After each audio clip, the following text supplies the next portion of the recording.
అందరికీ నమస్తే అండి. Welcome to Sparky vlogs. ఈరోజు అటుకులతో వడ చేస్తున్నానండి. అటుకులు ఒక 1/2 కేజీ ఇలా తీసుకొని గిన్నెలో పోసుకొని శుభ్రంగా 4-5 సార్లు కడిగేసుకొని పిండేసి ప్లేట్లో వేసుకోవాలి. నీరు లేకుండాను బాగా గట్టిగా పిండేసి ప్లేట్లో వేసుకోవాలి. క్యారెట్ తురుము, పచ్చిమిరపకాయలు, అల్లం ముక్కలు, ఉల్లిపాయ ముక్కలు, పెరుగు ఇవన్నీ వేసి కలపాలి. మొత్తం బియ్యం పిండి, పెరుగు వేసి కలపాలి.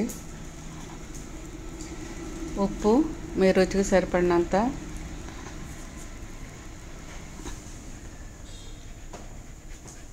వేసి ఈ విధంగా కలుపుకొని వడల్లా చేసుకొని కాగిన నూనెలో వేసి ఫ్రై చేయాలి.